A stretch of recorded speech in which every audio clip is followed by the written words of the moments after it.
Well, I mean, shorting th. This type of naked shorting happens all the time. A lot of times it happens in very thinly traded markets where they'll dump it in the access market overnight and they'll dump paper contracts. You see, what's different now is that no one ever stood for delivery on these exchanges, and so they could paper manipulate it by selling paper contracts at music, a level that would overwhelm the longs. And they would continue to sell and continue to sell and drive down the paper price until the longs would capitulate and sell, and they would then be able to cover those positions very easily.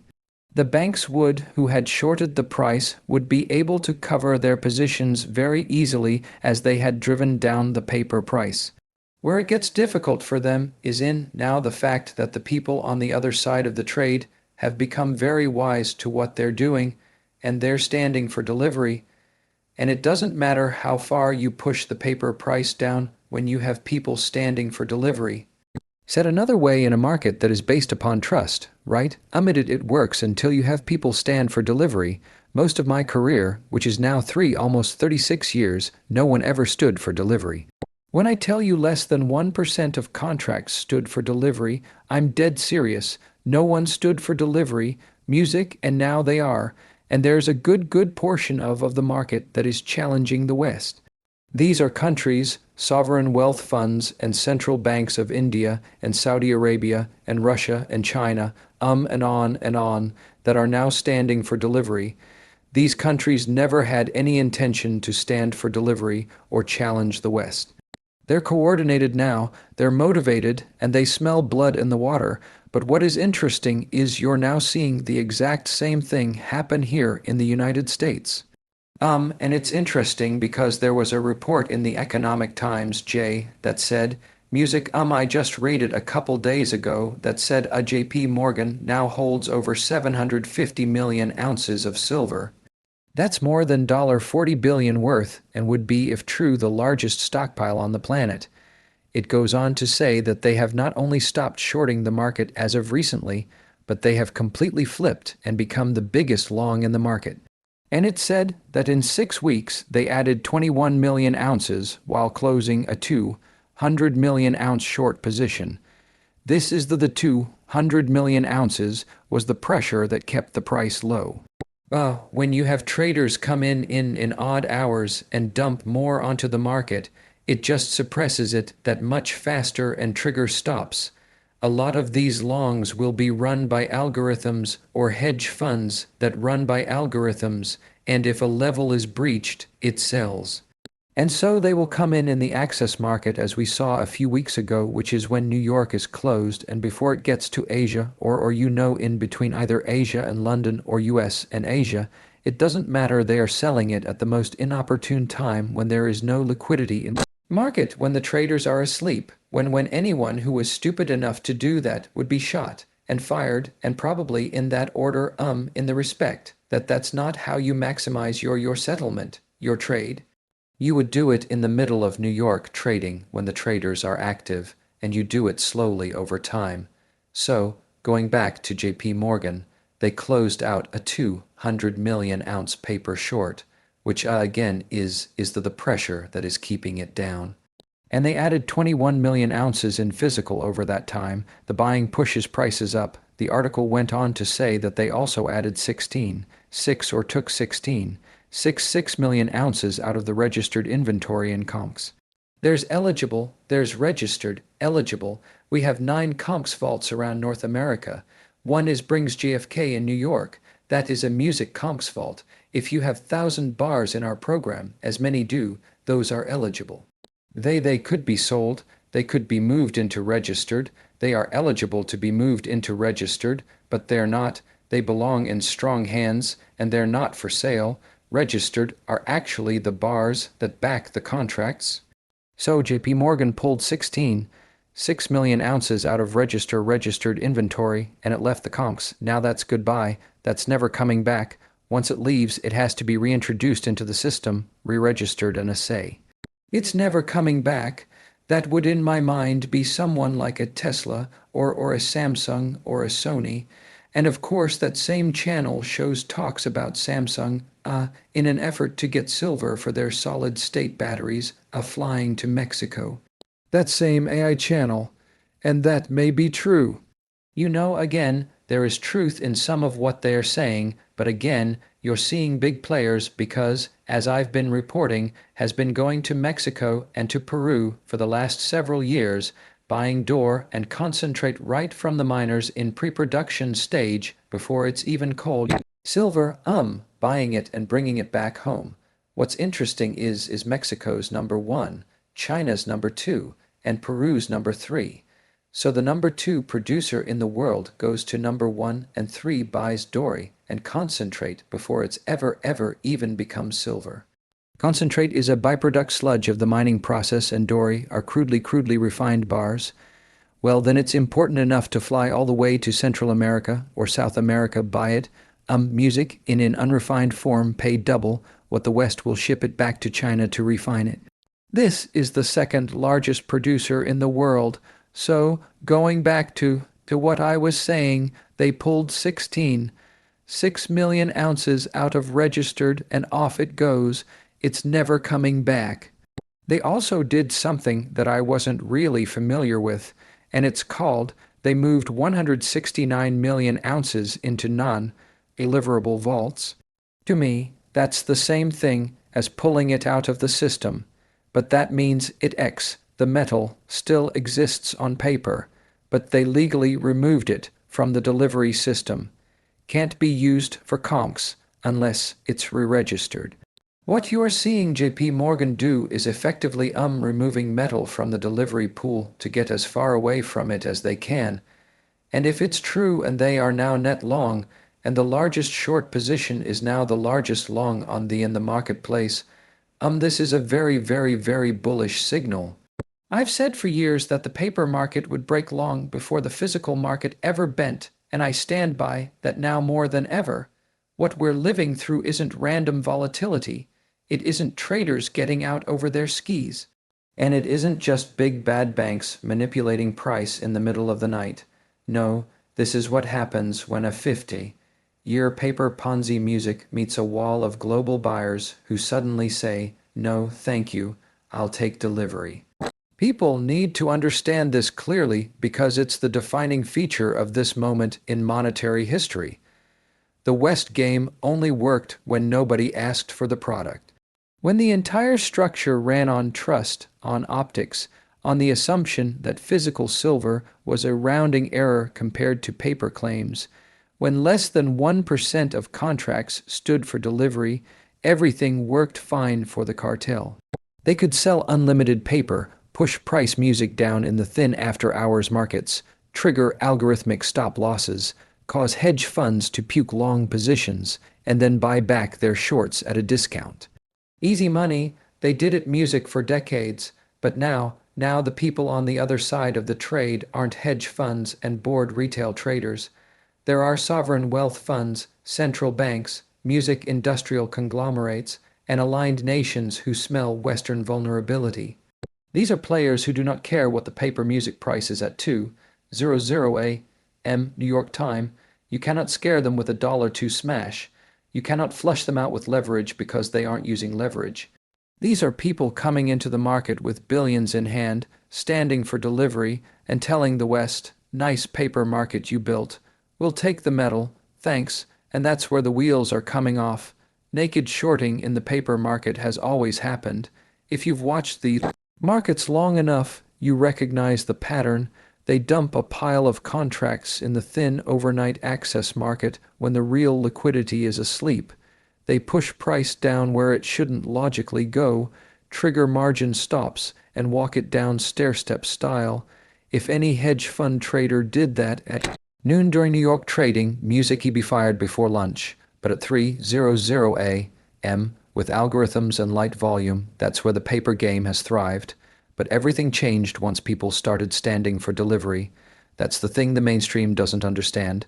Price can be manipulated, but delivery cannot. If you want 1000 bars, you want them delivered to your account, allocated with serial numbers and weight stamps. That's a whole different level of reality. It's no longer a casino chip. it's metal, and right now, for the first time in my 36-year career, the world is demanding the metal.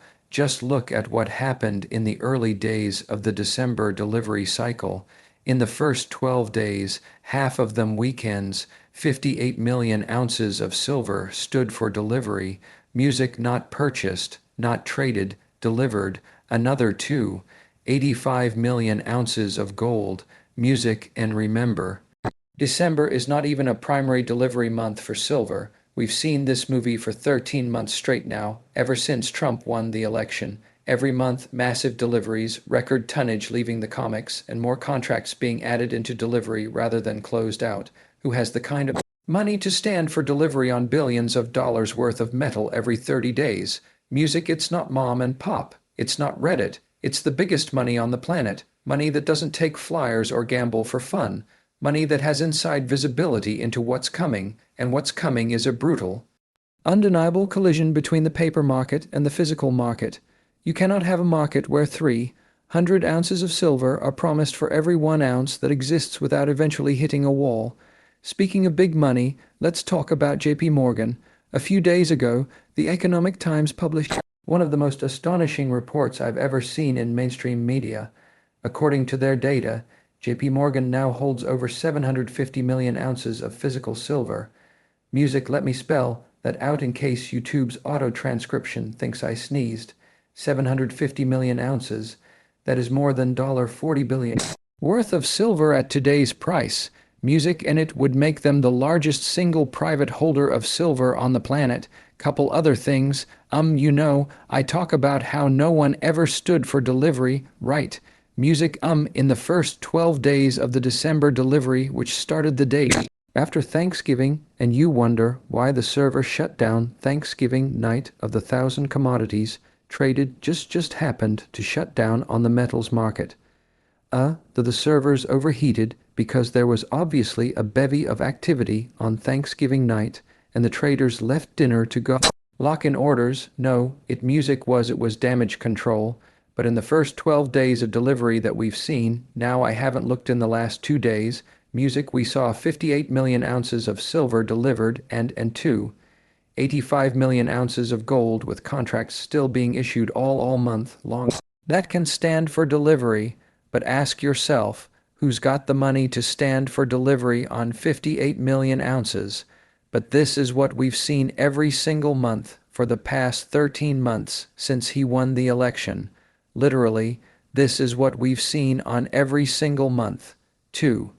84 million in gold and 58 million ounces in silver just in 12 days. And of the 12 days, music, 4 or 5 of them were weekends. So you're talking 6 or 7, 8 trading days, and you're seeing this kind of volume. Things are beginning to get very, very, very interesting music in the market. Again, you got rising lease rates in London and in the US, all of that stuff. I don't know, man. It's things are beginning to get very interesting in the silver market, and it is because of physical delivery. Music is the delivery that is overwhelming the system. And that is what is changing the narrative 100%.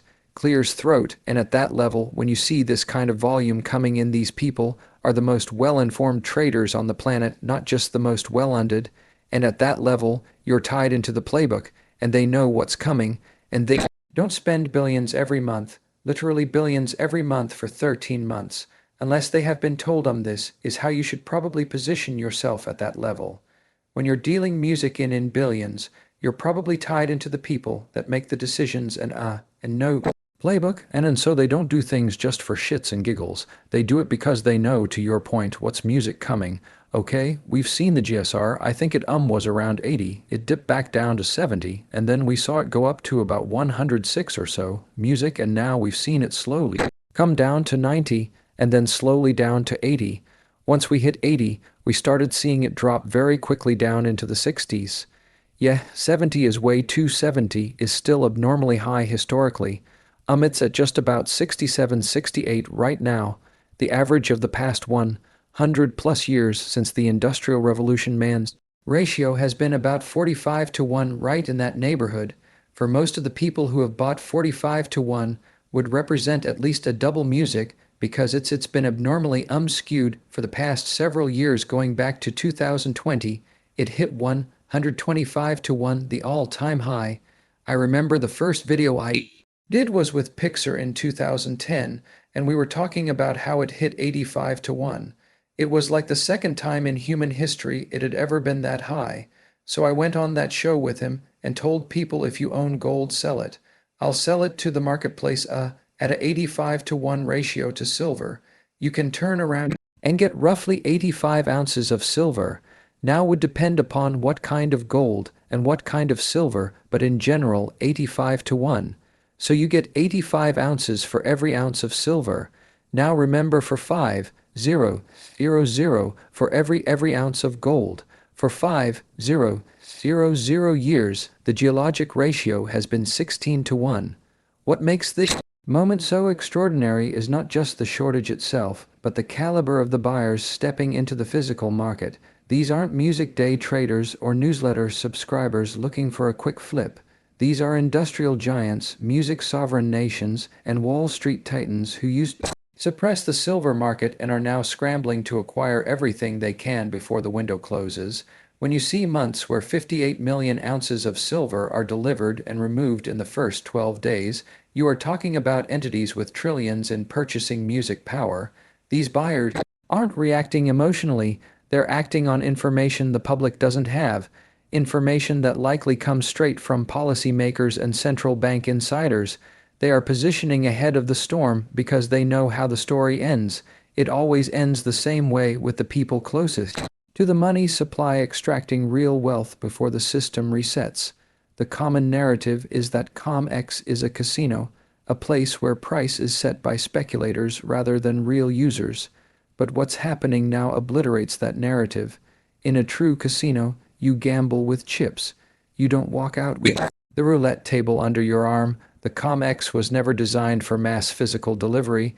It was designed for hedging, music settlement, and the illusion of liquidity. So when month after month you see delivery volume that exceeds annual music mining supply, and you see registered inventory plummeting towards zero, something music is breaking that the system was never built to handle. The reason it worked for decades is simple. No one stood for delivery. Less than 1% of contracts ever converted into physical metal. The COMEX was an illusion until the buyers snapped their fingers and asked for their silver. This is exactly why the massive short positions no longer intimidate the market. In the past, when the bullion banks dumped paper into a quiet session and knocked the price down $2 or $3 in 10 minutes, traders would panic and music sell. Algorithms would trigger, hedge funds would exit their longs, and the banks would cover their shorts. The game was predictable, but that only works if the longs are speculators who don't want the bars, only the price. Now, however, the longs want the bars, and the price is almost irrelevant. The banks can push price down to $10, and the sovereign wealth funds will simply smile, thank them for the discount, and stand for delivery. That's the nightmare scenario for the manipulators, because you can spoof a market, but you can't spoof a 1000 bar. That is exactly why the most sophisticated players in the world are walking away from paper promises and buying physical metal, and the most shocking example is JP Morgan. For years, JP Morgan was the chief architect of the silver suppression scheme. They paid nearly $1 billion in fines for spoofing the metals markets. They built enormous naked short positions. They used their power as custodian of SLV to influence sentiment and pricing. And then suddenly, without warning, they flipped. They closed a 200 million ounce short. They bought 21 million ounces of physical silver in 6 weeks. They removed 6 million ounces from registered COMEX inventory, and they moved 169 million ounces into non-deliverable vaults, effectively removing it from the global delivery ecosystem. That's not defensive behavior, that's not rebalancing, that is aggressive accumulation, strategic withdrawal of metal in preparation for a market where silver trades at a level that makes today's price look like a typo. And people ask me, why would JP Morgan do that? The answer is simple: because they finally realize the physical market is going to win when the world's biggest short flips and becomes the world's biggest long. They're not doing it because they suddenly became silver Bugs, they're doing it because they see the drain in inventories, they see the industrial demand curve, they see the sovereign buying, they see the shift in the gold reserves of emerging nations, they see that China isn't exporting silver anymore. Music, they see India sucking up supply like a black hole. They see that the paper game is ending and they want to be on the right side of the tidal wave before it hits the shore. The industrial side of the equation is the part most people underestimate. Music, silver is the most important industrial metal on the planet. Full stop. No metal on Earth has the same combination of conductivity, music reflectivity, malleability, antibacterial properties, and versatility. Music, it is the backbone of solar panels, EV batteries, 5G technology, medical instruments, defense systems, and AI hardware. You cannot build a civilization of future without silver. Tesla needs hundreds of millions of ounces, Samsung and Apple need it for every device, defense contractors need it for missiles, satellites, radar systems, and hardened electronics. A missile costing $5 million might contain only $250 worth of silver. Do you think Pentagon cares if that $250 becomes $1,000? Of course not. Music, its price inelastic. Silver could triple and the Pentagon would still buy it without blinking because they must. This is the definition of a jiffin good. Demand rises as price rises because price becomes irrelevant to essential use. It's not like corn or coffee or steel. You can swap those inputs, but you cannot substitute silver in a solar panel, in a missile guidance system, or in a chip manufacturing plant. When you combine inelastic industrial demand with soaring retail investor demand with sovereign demand at record highs, you get a market where price discovery explodes vertically instead of trending gradually upward. That's why I keep saying silver isn't going to go to $32 and then $34 and then $36. It's going to blow through these levels like a missile hitting sheetrock. The East understands this. China has been accumulating silver quietly for years just as they accumulated gold. They have been importing ore from Mexico and Peru. They have been restricting their own export of refined silver. And now, thanks to new licensing laws in China, silver exports must be approved, monitored, and restricted. They are not doing that because their coffee shops accept silver coins. They're doing it because silver is now viewed as a strategic asset right alongside rare earth elements. You cannot have control over energy, technology, and defense without control over silver, and China sees the West asleep. Obsessed with CPI prints and central bank rhetoric while they accumulate the industrial lifeblood of the 21st century, India, meanwhile, has emerged as the largest silver importer on Earth. They imported over 70 million ounces in a month. Their growth is accelerating. Their transition toward solar and advanced manufacturing requires staggering amounts of silver. And what do Indian citizens do when silver rises in price? They don't sell it, they hoard it harder. Scrap supply in India has fallen to near zero. People would rather hold silver than hold rupees. That is a monetary instinct deeply embedded in Eastern culture that the West has forgotten. Stay informed about the latest developments shaping the precious metals markets with regular updates from the Finance Daily team. Not only that, but as a subscriber, you'll also receive timely silver and gold price notifications and early access to groundbreaking news unavailable to the general public. Join our free gold and silver newsletter today.